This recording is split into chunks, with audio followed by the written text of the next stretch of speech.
रहीम।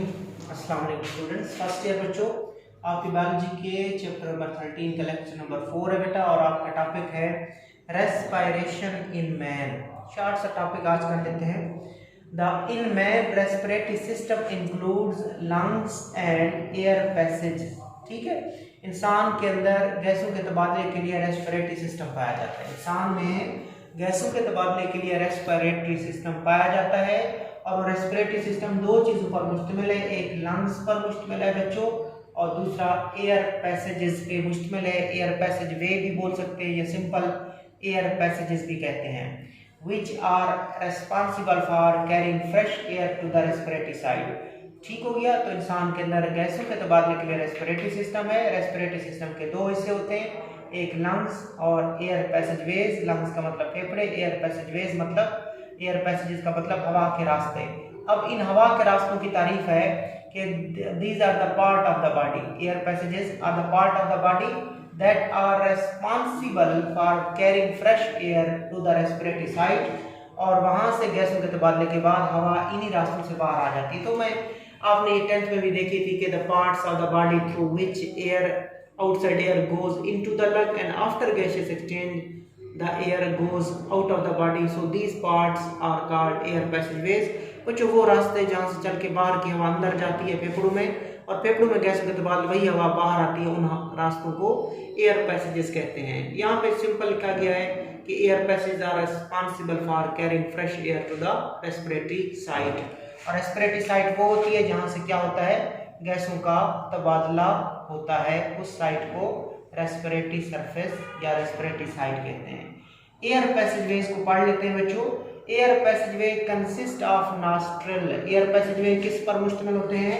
सबसे पहले नॉस्ट्रल होते हैं, जो दो ओपनिंग्स होती है हमारी, जहाँ से हवा दाखिल होती है, उनको नॉस्ट्रल कहते हैं।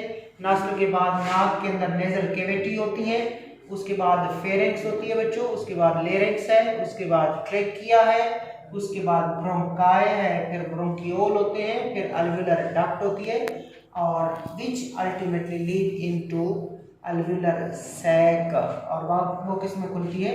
अल्वुलर सैक में खुलती है, जिसके अंदर क्या होते हैं, बहुत सारे एल्वियोलाई होते हैं। मैं इसको डायग्राम से दिखा देता हूँ आपको। ठीक है बच्चों, एक डायग्राम से सिंपल आप एयर पैसेजेस को देख लें। आप देखने लगे एयर पैसेजेस को, हवा के रास्तों को, जो कि रेस्पॉन्सिबल होते हैं वो फ्रेश एयर को फेफड़ों में ले जाते हैं। तो एयर पैसेजेस में सबसे ये ओपनिंग आती है। सबसे पहले इनको नॉस्ट्रल कहा जाता है बच्चों, फिर दो नेजल कैविटीज आती हैं, और दरमियान में नेजल सेप्टम आता है। उसके बाद ये फेरिंक्स है, जिसको थ्रॉट यानी कि गला भी बोलते हैं। ये मुश्तरक रास्ता होता है हवा और खुराक के लिए, हवा और खुराक के लिए मुश्तरक रास्ता होता है। उसके बाद ये फ्लैप ऑफ टिश्यू है, जिसे एपिग्लॉटिस कहते हैं। ये लेरिंक्स का सुराख है, जिसे ग्लॉटिस कहते हैं। फिर लेरिंक्स आ जाती है, फिर ट्रेकिया या विंड पाइप आ जाता है बच्चों। उसके बाद जैसे ट्रेकिया छाती में दाखिल होती है तो दो नाली में तकसीम हो जाते हैं, उनको ब्रोंकाई कहते हैं। ब्रोंकाई मजीद तकसीम होते हैं, उनको ब्रोंकियोल कहते हैं। ब्रोंकियोल मजीद तकसीम होते हैं, उनको अल्वुलर डक्ट कहते हैं। और अल्वुलर डक्ट अल्वुलर सैक में खुलते हैं, और अल्वुलर सैक के अंदर एल्वुलाई होते हैं। तो ये सारी चीज़ें alveoli, alveolar sac, alveolar duct, bronchiole, bronchi, trachea, larynx, pharynx, nasal cavity और नॉस्ट्रल, सारे के सारे एयर पैसेजवेज हैं। तो सबसे पहले हम नेजल कैविटी को देख लेते हैं बच्चों। किसको देखते हैं? नेजल कैविटी को। Nasal cavities are lined with mucus membrane of the ciliated epithelium. कि जो नेजल कैविटीज होती हैं, इनके ऊपर तय होती है, लाइन का मतलब तय होती है म्यूकस मेम्ब्रेन की, और एपिथेलियम कौन सी होती है? सिलिएटेड होती है, जिसके ऊपर क्या होते हैं? छोटे छोटे बाल होते हैं, जिनको सीलिया कहते हैं। तो इधर भी डायग्राम से देख लें कि जो नेजल कैविटी है, इसके ऊपर एक म्यूकस मेम्ब्रेन होती है, और उसके ऊपर सिलिएटेड एपिथेलियम पाई जाती है। सो नेजल कैविटी जो होती है बच्चों, उसके ऊपर म्यूकस मेम्ब्रेन की तय होती है, और उसके अंदर जो एपिथेलियम होती है वो सिलिएटेड होती है, छोटे छोटे सीलिया रखती है। ईच नेजल कैविटी इज सब divided into 3 passages by each nasal cavity is divided by 3 passageways by the projection of the bone from the wall of internal nose। कि हर नेजल कैविटी को मजीद तकसीम किया जाता है 3 रास्तों में, किसके जरिए? By projection of bone from the wall of the internal nose. कि जो अंदरूनी नाक होते हैं वहाँ पे तीन जो बोन्स अपेयर होती हैं, प्रोजेक्ट करती हैं, जिसकी वजह से हर नेजल कैविटी तीन रास्तों में तकसीम हो जाती है। ठीक है बच्चों, अंदर से नेजल कुछ बोन्स होती हैं वो प्रोजेक्ट करती हैं, जिसके नतीजे में हर नेजल कैविटी तीन रास्तों में तकसीम हो जाती है।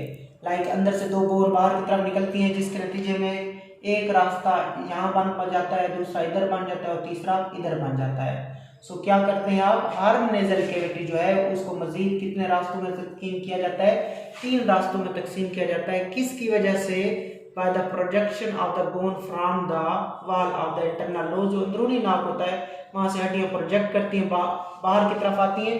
दो हड्डियां सपोज ये बाहर की तरफ आई तो कितने रास्ते बन गए, तीन रास्ते बन गए, एक उस हड्डी से ऊपर, एक उन हड्डी के दरमियान में और एक नीचे वाली हड्डी के नीचे रास्ता हो जाता है। तो तीन रास्ते इधर और तीन रास्ते इधर बनते हैं।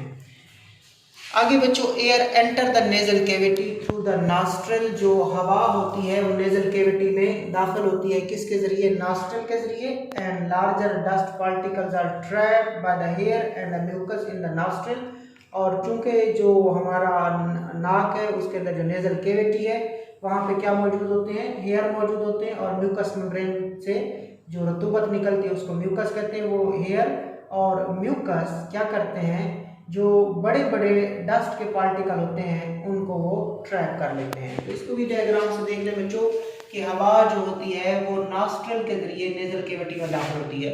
हवा, एयर नेजल कैविटी में जाएगी, किसके जरिए जाएगी, नॉस्ट्रल के जरिए जाएगी, और उसके बाद जो बड़े बड़े लार्जर डस्ट पार्टिकल होंगे, यहाँ पे क्या होते हैं, हेयर होते हैं और म्यूकस होती है, उस बड़े डस्ट पार्टिकल को हेयर और दूसरा बच्चों रतूबत जिसका नाम क्या होता है, म्यूकस, वो क्या कर लेते हैं, पकड़ लेते हैं, ट्रैप कर लेते हैं, फिल्टर करते हैं। आगे चलते हैं, air while passing through the nasal cavity become moist, वो हवा जो नेजल कैविटी से गुजर रही है उसको मॉइस्ट किया जाता है, उसको वार्म गर्म किया जाता है, एंड फिल्टर्ड, और उसको फिल्टर किया जाता है of smaller foreign particle by mucus membrane. देखें, लार्जर डस्ट पार्टिकल को कौन पकड़ता है, हेयर और म्यूकस। इसके अलावा हवा जब नेजल कैविटी से गुजरती है तो उसको नमी वाला, मॉइस्चर वाला, वार्म यानी कि गर्म, और उसको फिल्टर करता है छोटे फॉरेन पार्टिकल से। उसको ये तीन काम कौन करती है, म्यूकस मेम्ब्रेन। सो म्यूकस मेम्ब्रेन हवा को मॉइस्ट करेगी, वार्म करेगी और filter of smaller foreign particle करेगी। आगे चलते हैं, nasal cavity Leeds into throat और pharynx.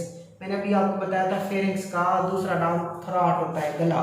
Pharynx is also called throat. So nasal cavity अब कहाँ खुलेगी, फेरिंक्स में खुलेगी या थ्रॉट में खुलेगी, with the help of two internal opening which are known as internal nostril. ये भी डायग्राम से देख ले बच्चों कि नेजल कैविटी जो है ये दो छोटे सुराखों के जरिए, ये बाहर वाले जो बच्चों हैं इनको एक्सटर्नल नॉस्ट्रल बोला जाता है, बाहर वालों को एक्सटर्नल नॉस्ट्रल बोलते हैं, जबकि ये जो अंदर खड़े हैं इनको कहा जाता है इंटरनल नॉस्ट्रल या इंटरनल ओपनिंग्स। इन्हीं दो इंटरनल नॉस्ट्रल के जरिए जो हवा होगी वो नेजल कैविटी से कहाँ चली जाएगी, फेरिंक्स में चली जाएगी। फेरिंक्स का दूसरा नाम थ्रॉट है। आगे चलते हैं, अब फेरिंक्स क्या है, pharynx is a muscular passage. Pharynx एक मस्कुलर पैसेज है, गोश्त से बना हुआ रास्ता है, लाइंड विद म्यूकस मेम्ब्रेन, इसके ऊपर भी म्यूकस मेम्ब्रेन की तय होती है।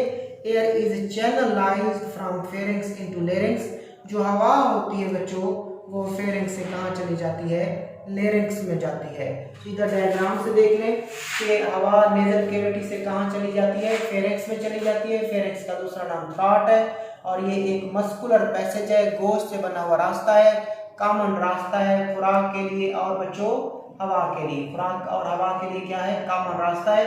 तो हवा कहाँ जाएगी, फेरिंक्स से हवा चली जाएगी लेरिंक्स में बच्चों। So air is channelized from pharynx to larynx, हवा जो होती है वो फेरिंक्स से कहाँ चली जाती है, लेरिंक्स में चली जाती है। तो अब ये आपका टॉपिक आज का कवर हुआ।